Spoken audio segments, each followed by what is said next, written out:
you are going to face rejection even if you're a good writer. So don't give up on your dreams. Rejections are par for the course. It will make you stronger as a writer, as a human being. It will make you better. Your writing will improve. So embrace the rejection and see it as a stepping stone, that you will just get better at your work.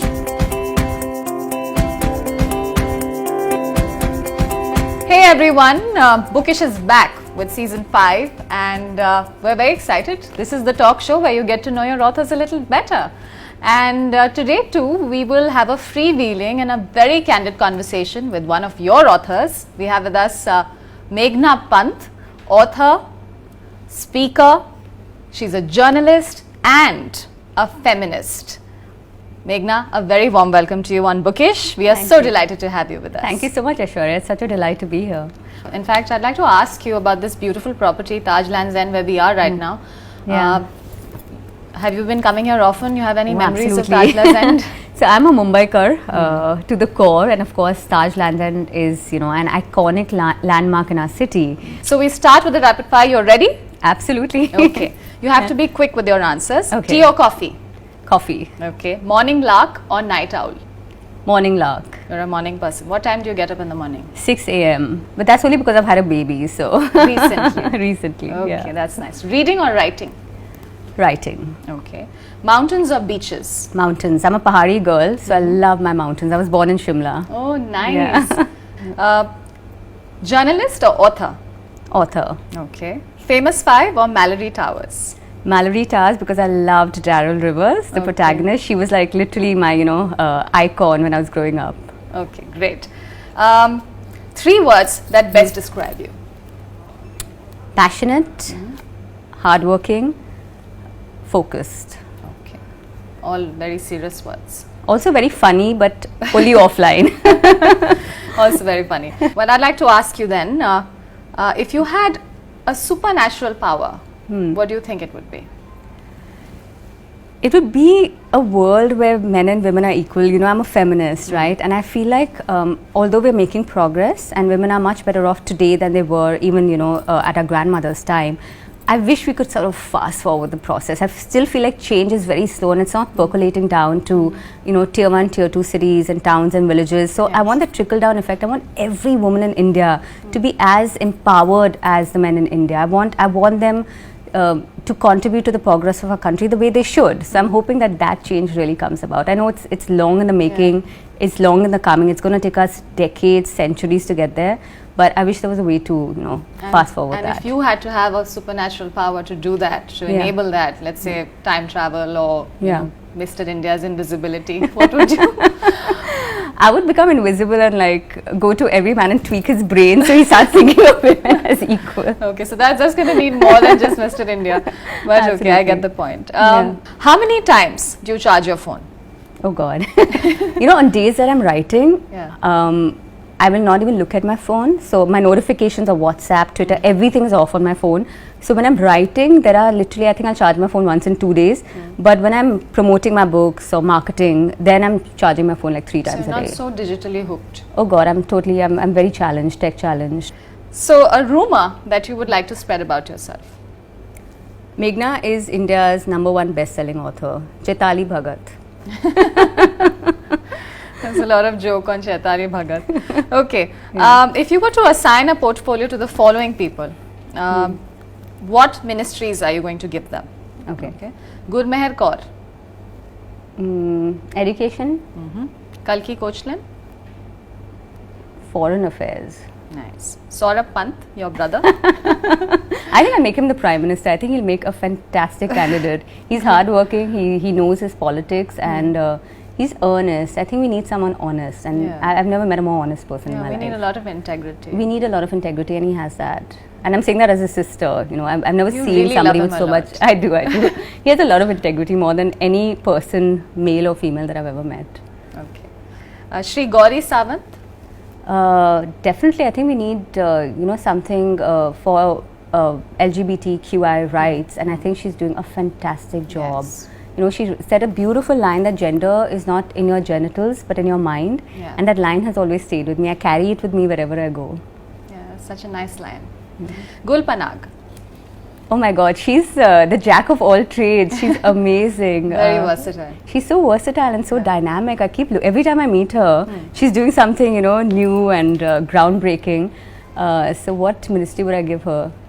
I think she'd be a good president actually, because she can sort of manage everybody. Yeah. And if you had to give yourself a cabinet, a portfolio, then what would it be? Culture minister. Yes. Yeah, I think we need a little more culture in our country. Are we losing our Definitely. culture? I think we are. I think the conversation of progress, we've unfortunately spilled into regression in our country. So I'm sure our viewers would like to know, what were you like as a child? So I was very bookish, very nerdy, but very naughty at the same time. So my teachers didn't know what to do with me. They were like, she's very naughty, but she also does really well in her studies. So they were always very conflicted with how to deal with me. I've been very lucky that my childhood was in Delhi, my teenage years in Mumbai, and then my most formative years as a young adult outside the country. So I think my way of thinking has, evolved because of that. You were a journalist before. Right. How did your writing journey begin? How did it come about? I moved to New York with Bloomberg I was a business news anchor. So I was reporting from the New York Stock Exchange and the NASDAQ, and that's when the 2008 financial crisis happened, right? So I was at the epicenter of a global meltdown. But I used to report on opening and closing markets as well. So I was done at 4 o'clock, and after that, I'd instead of going home or going out, I started attending writing courses in New York, because New York has a lot of courses to offer. Yes. And I'd always been interested in writing, but I think when you're in your 20s, you're a little bit more skittish, right? You don't have that discipline of sitting down in one place and pouring yourself into a book. So I think that New York really taught me that you can be anything you want to be, and you can be many different things. You don't have to be like defined. You don't have to be put into a box. You can wear many hats. You can wear many hats. So I didn't just have to be a journalist or just have to be one particular thing. So I started writing then. I was also, I think, that seed to write actually came from a very traumatic incident I had. I was a domestic abuse survivor. So I think there was some sort of wound that wouldn't heal. And I think writing provided that balm. It just helped me deal with my reality. It helped me understand my place in the universe. So I write because of that, and I think that wound will never heal, and writing will always remain that balm. Did motherhood change you? It did, because again, like publishing, nobody tells you how difficult it's going to be. Your body undergoes transformation that you can't imagine, and again, nobody prepares you for it. They all say it's a beautiful journey, and yes it is, but it's also a very difficult journey.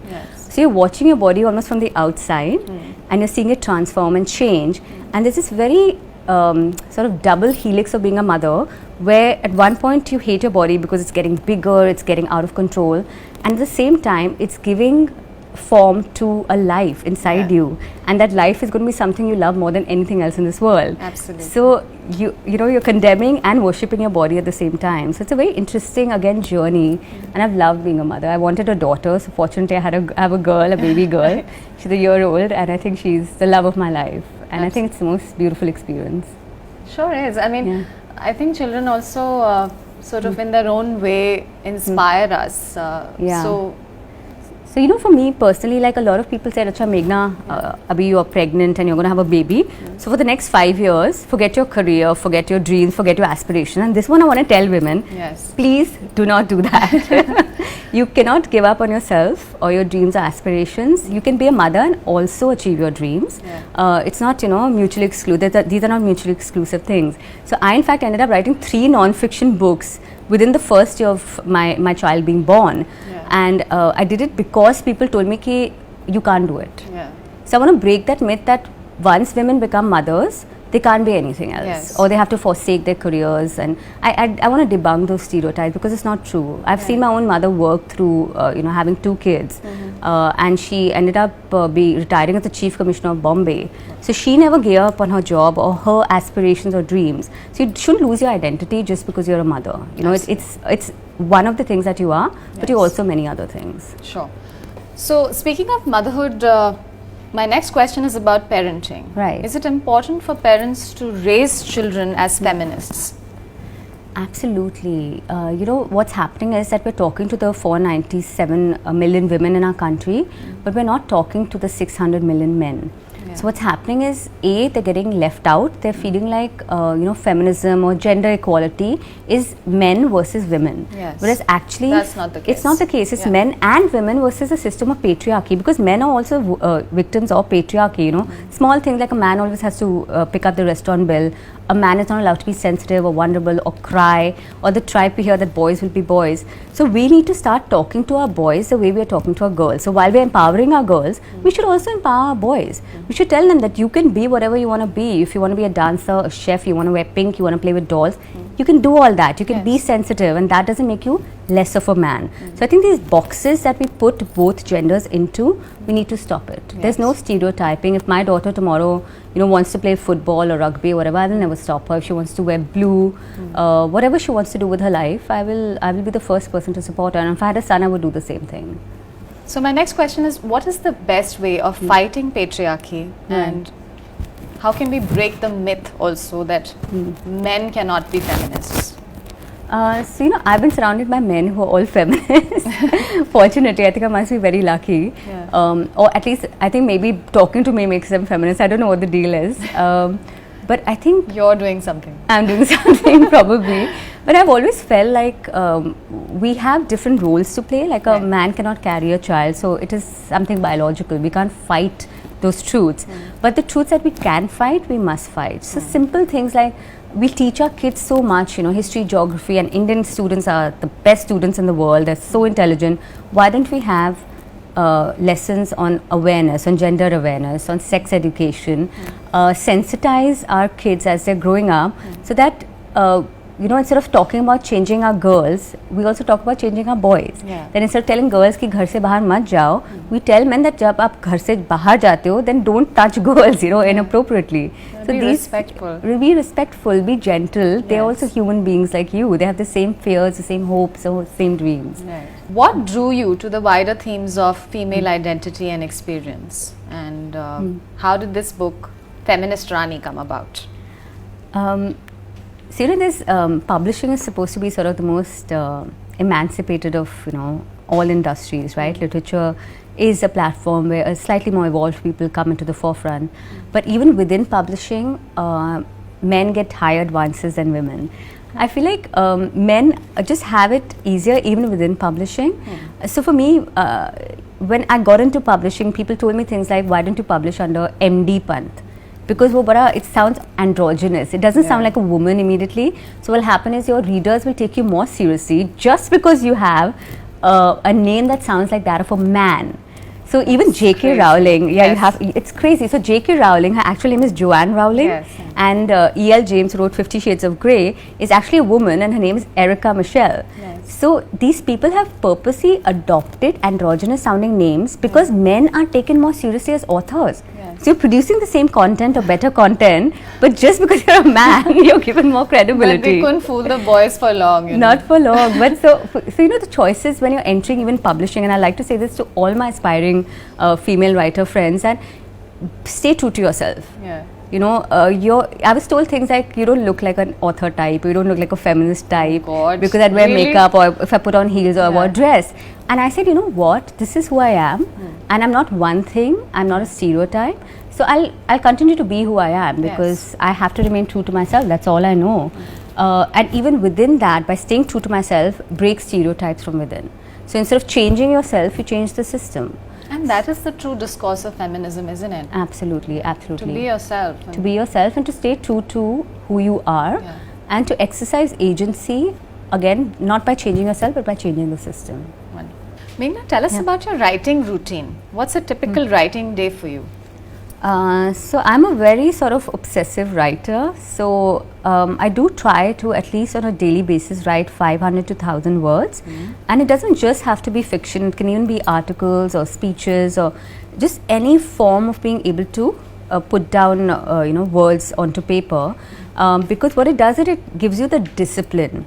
So there's a very well-known sort of saying that if you practice 10,000 hours of anything, you become a genius at it. So anything that you want to achieve in your life. Counting your hours? No, not counting. But what I try to do is you have to work a little bit more than anybody else to get to a certain level. So I think I'm probably one of the most hardworking authors out there. Try to write diverse things. I'll write poems, I'll write microfiction. For me, I write as much as I can. I'm just waiting for a chance, an opportunity to write. So that's how wonderful is that. And would you like to leave that as a message for the viewers also, that write? Please write. And don't judge yourself.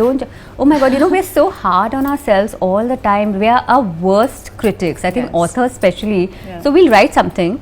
I may say that this is just, it's garbage. But the fact is, when you start out writing, you will write garbage. You will write bad stories, and that's it's a due process. Yes. It's, literally every author has gone through it. So don't be hard on yourself. Yeah. So do be critical of your own work, but don't be so critical that you freeze, that you go into, this a block or whatever, which a lot of people do face. And remember something, you have to be very strong-willed as a creative person to be able to deal with rejection. Yeah. So, for example, Jonathan Livingstone's Seagull was rejected 140 times. Yeah. It's one of our most iconic books. We've got Harry Potter was rejected, I think, 12 times. Gone with the Wind was rejected 38 times. Yes. So, you are going to face rejection even if you're a good writer. So, don't give up on your dreams. Rejections are par for the course. It will make you stronger as a writer, as a human being. It will make you better. Your writing will improve. So embrace the rejection and see it as a stepping stone, that you will just get better at your work. So I say fail fast, fail small. When you're starting your journey, fail. Don't be afraid to take chances on yourself, to take risks, and write whatever comes to you. Don't follow a trend. Because by the time a book gets published, the trend is, like mythology became a big trend in the middle. Yes. So everybody started writing mythology, and suddenly now it's not the trend anymore. So where you left then with your book? So write a story that comes to you, and again, stay true to your voice. Yeah. So don't second guess yourself, or don't second guess your choices. You're good. Believe in every yourself. person has a different story to tell. So Absolutely. So did you face any rejections? I did. So when I started writing out short stories, so I see myself as a short story writer essentially. I think that's my forte. I love reading short stories. I love writing short stories. So I wanted to get published in American literary magazines because they're almost impossible to get published in. So I sent out my work, and the first year I got rejected by every magazine, literally. But then slowly I started getting published, and in fact the last short story I wrote, Cows That Glow, the New Yorker actually, they always send a standard rejection letter. This time they actually wrote to me saying, we loved the story. Wow. It's not right for us right now. And for me, that was almost like winning an award. The That New is Yorker, absolutely, that's fantastic. Yeah. Thank you so much once again. It was really wonderful having you on the show. It was such a lovely chat, and thank you for being so candid, so honest. Thank you, Aishwarya. Thank you very Thanks for much. having me.